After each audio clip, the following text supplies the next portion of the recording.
अस्सलाम वालेकुम स्टूडेंट्स, कैसे आप सब लोग। उम्मीद करती हूँ खैरियत से होंगे। Welcome to my channel GS pharmacy concepts. तो स्टूडेंट्स, लास्ट लेक्चर में हमने फार्मास्यूटिकल कैलकुलेशन पढ़ा, कैलकुलेटिंग डोजेस। कि कैलकुलेटिंग डोजेस होता क्या है और डोज को कैलकुलेट किस तरह से करते हैं। और इसमें हमने देखा कि कौन कौन सी प्रॉब्लम्स होती हैं जो कि एक फार्मासिस्ट को फेस करनी पड़ती हैं, जिसके लिए फिर उसे डोजेज कैलकुलेशन करनी पड़ती है। कौन कौन सी प्रॉब्लम्स होती हैं जो कि फार्मासिस्ट को फेस करनी पड़ती हैं, वो है number of doses, quantities in the dose और टोटल मास और वॉल्यूम, अमाउंट ऑफ एक्टिव और inactive ingredients and size of dose. तो ये हैं वो प्रॉब्लम्स जो कि एक फार्मासिस्ट को फेस करनी पड़ती हैं और फिर इसके लिए उसको डोज कैलकुलेट करनी पड़ती है। आज हम लोग देखेंगे कि हम ये नंबर ऑफ़ डोज, क्वांटिटी और साइज़ ऑफ डोज के किस तरह से फाइंड आउट कर सकते हैं। ठीक है, तो इसके लिए हमारे पास एक फार्मूला होता है, number of doses is equal to total quantity over size of dose. ये हमारे पास एक फार्मूला होता है। इससे हम नंबर ऑफ़ डोजेज़ भी कैलकुलेट कर सकते हैं, टोटल क्वांटिटीज़ भी फाइंड आउट कर सकते हैं कि हमें एक ड्रग की कितनी टोटल क्वांटिटी चाहिए, और इससे हम साइज़ ऑफ डोज भी कैलकुलेट कर सकते हैं कि एक डोज का कितना साइज़ होना चाहिए, एक डोज कितनी मिलीग्राम की होनी चाहिए। ठीक है, अगर हमें टोटल क्वांटिटी और साइज़ ऑफ डोज दी गई है तो हम उससे number of doses find out कर सकते हैं। और इसी फार्मूले को अगर हम रीअरेंज करें, और हमें इस रूल का पता है कि अगर इक्वल के एक साइड पे एक चीज़ डिवाइड हो रही है तो दूसरी साइड पे जाके वो क्या हो जाएगी, मल्टीप्लाई। ठीक है, इसी तरह से अगर इस इक्वेशन को रीअरेंज करेंगे और साइज़ ऑफ डोज इस साइड पे डिवाइड हो रही है तो इस साइड पे जाके क्या हो जाएगी, मल्टीप्लाई हो जाएगी। ठीक है, तो फार्मूला हमारे पास क्या हो जाएगा, size of dose is equal to total quantity over number of doses. इस साइड पे मल्टीप्लाई हो रहे हैं तो दूसरी साइड पे जाके क्या हो जाएंगे, डिवाइड हो जाएंगे, तो इधर आ जाएगा नंबर ऑफ़ डोजेज।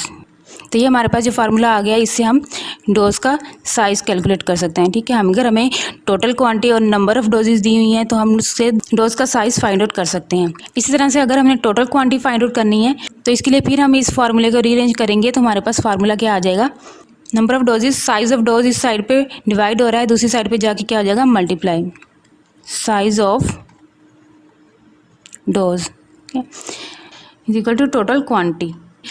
यानी कि अगर हमें नंबर ऑफ़ डोजेज और साइज़ ऑफ डोज पता है तो उससे हम ड्रग की टोटल क्वांटिटी फाइंड आउट कर सकते हैं कि कितनी टोटल ड्रग हमें एक रेजिमेन में चाहिए। ठीक है, अब इसको हम एक एग्जांपल से समझते हैं। तो हमारे पास एक एग्जांपल है, if the dose of a drug is 200 mg, how many doses are contained in 10 gram. यहाँ पे उसने हमें ड्रग की डोज और टोटल क्वांटिटी दे दी है, यानी कि ड्रग की डोज कितनी है 200 mg और टोटल क्वांटिटी कितनी है ड्रग की 10 ग्राम। ठीक है, फर्स्ट ऑफ ऑल हम 10 ग्राम को mg में कन्वर्ट करेंगे। 1 ग्राम इज इक्वल टू होता है 1000 mg के, तो 10 ग्राम कितने mg के इक्वल होंगे वो पहले हम निकालेंगे।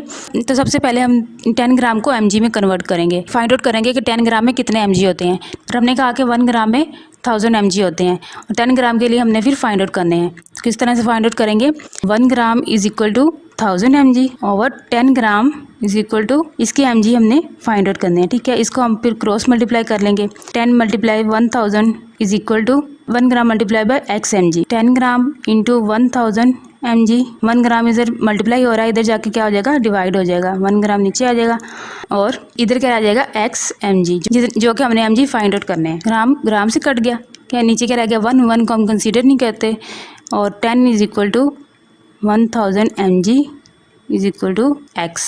तो x हमारे पास क्या आ गया, 10,000 mg। तो ये हमारे पास आ गया कि 10 ग्राम में कितने mg होंगे, 10 ग्राम में कितने mg होंगे, 10,000 mg। ठीक है, तो ये इसने यहाँ पे 10 ग्राम को पहले mg में कन्वर्ट किया है। और फार्मूला हमें पता ही है कि number of dose is equal to total quantity over size of dose. ठीक है, इसमें अब हमें number of doses find out करनी है। ठीक है, हमें क्या दिया हुआ है, टोटल क्वांटिटी दी है। टोटल क्वांटिटी कितनी थी, 10 ग्राम। 10 ग्राम को हमने mg में कन्वर्ट किया तो वो कितने हो गए, 10,000 mg।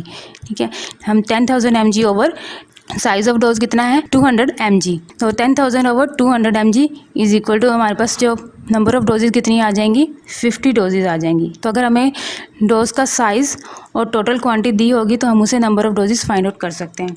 इसी तरह से ये वाली एग्जांपल देखते हैं, इसमें उसने क्या दिया हुआ है कि how many teaspoonful would be prescribed in each dose of an elixir if 180 ml contain 18 doses. ठीक है, अब इसमें क्या दिया हुआ है, इसमें हमें टोटल नंबर ऑफ़ डोजेज दी हुई हैं। ठीक है, कितनी डोजेज हैं, 18 डोजेज, और क्या दिया हुआ है, टोटल क्वांटिटी दी हुई है। ठीक है, टोटल क्वांटिटी कितनी है एलिक्सर की, 180 ml। हमने क्या फाइंड आउट करना है, how many teaspoon full would be prescribed. तो हमें डोज का साइज फाइंड आउट करना है। तो यही वाला फार्मूला हम लगाएंगे, size of dose is equal to total quantity over number of doses. अब हमें टोटल क्वांटिटी कितनी दी है, 180 ml। 180 ml क्या है total quantity, 180 ml over doses total कितनी है, 18 डोजेज हैं।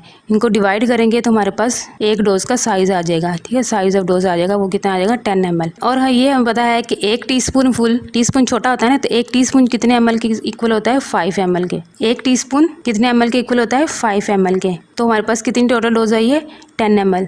तो टीस्पून कितने बन जाएंगे, हमने तो टीस्पून में फाइंड आउट करनी है ना, टीस्पून कितने बन जाएंगे, 2। तो 2 टीस्पून हमें टोटल डोज चाहिए। इस तरह से अब हमारे पास क्या रह गया, हमने नंबर ऑफ डोजेज भी फाइंड आउट कर लिया, हमने साइज ऑफ डोज भी फाइंड आउट कर लिया, ठीक है।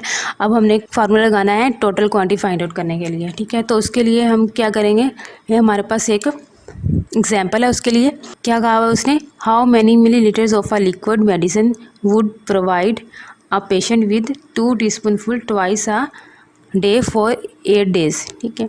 अब उसने टोटल नंबर ऑफ डोजेज उसने दी हैं, ठीक है। टोटल नंबर ऑफ डोज कितनी है, twice a day for 8 days, यानी कि 8 दिन है और सुबह शाम में देना है। तो टोटल डोज कितनी हो जाएगी हमारे पास, टोटल नंबर ऑफ डोजेज हमारे पास कितनी हो जाएगी, 16, ठीक है। नंबर ऑफ डोजेज दी हुई हैं, ठीक है। और क्या दिया हुआ है कि how many millilitres of a liquid medicine would provide a patient with 2 tablespoon. ऊपर तो क्या दिया था, टीस्पून, वो कितने ml के इक्वल था, 5 ml के इक्वल। और इधर क्या दिया हुआ, टेबलस्पून। एक टेबलस्पून कितने ml के इक्वल होता है, 15 ml के, ठीक है। यानी कि टीस्पून 5 ml के इक्वल होता है और टेबलस्पून कितने ml के इक्वल होता है, 15 ml। और यहाँ हम दे कितने रहे हैं, 2 टेबलस्पून। 2 टेबलस्पून कितने ml के इक्वल हो जाएंगे, 30 ml। 15 + 15 30। और हमने फाइंड आउट क्या करना है, how many millilitres of a liquid medicine would prescribed. Total quantity हमने फाइंड आउट करनी है कि क्या उस लिक्विड मेडिसिन की हम टोटल कितनी क्वांटिटी दे सकते हैं, ठीक है। तो टोटल क्वांटिटी हम फाइंड आउट करेंगे, उसके लिए हमारे पास फार्मूला क्या होता है, total quantity is equal to number of doses into size of dose. मैंने पीछे निकाल के भी दिखाया कि किस तरह से हम फार्मूला निकालेंगे। तो इसमें हम जब वैल्यूज पुट करेंगे, टोटल नंबर ऑफ डोजेज कितनी है, 16, और एक डोज का साइज कितना है, 30 ml। जब इन दोनों को मल्टीप्लाई करेंगे तो हमारे पास टोटल क्वांटिटी आ जाएगी कि हम टोटल क्वांटिटी कितनी दे सकते हैं, 440 ml हम टोटल क्वांटिटी देंगे। तो ये थी सारी calculation number of dose, size of dose और टोटल क्वांटिटी फाइंड आउट करने की। और मैं देखा था कि चाइल्ड डोज हम किस तरह से कैलकुलेट कर सकते हैं। और अगर हमारे पास ये डाटा ना हो, यानी कि चाइल्ड का वेट और मिलीग्राम पर केजी के हिसाब से डोज ना दी गई हो चाइल्ड की, ये हमारे पास डाटा ना हो, तो हम किस तरह से चाइल्ड की डोज फाइंड आउट कर सकते हैं। उसके लिए हमने फार्मूलाज देखे थे, ये फार्मूलाज होते हैं, इसको हम बुक से देखेंगे। तो 3 तरह से हम इन फार्मूलाज को डिवाइड करते हैं, 3 तरह से क्लासीफाई करते हैं। एक तो बेस्ड ऑन एज, सेकेंड है बेस्ड ऑन बॉडी वेट, और थर्ड है based on body surface area. तो सबसे पहले एज की बेस पे हमारे पास 4 फार्मूलेज हैं, Young's rule, Cowling rule, Fried rule और क्लार्क रूल, ठीक है। यंग रूल्स में हमारे पास क्या फार्मूला है, इसमें है age over age plus 12 into adult dose, ठीक है। एज आ जाएगी, एज किसकी आएगी, यहाँ पे एज आएगी बच्चे की एज हमें पता होगी कितनी है, तो यहाँ पे बच्चे की एज आ जाएगी। ये एज कौन सी है, ये भी बच्चे की एज है, यहाँ पे बच्चे की एज आ जाएगी प्लस 12 इंटू एडल्ट डोज, ठीक है। तो ये हमारे पास क्या आ जाएगी, चाइल्ड डोज।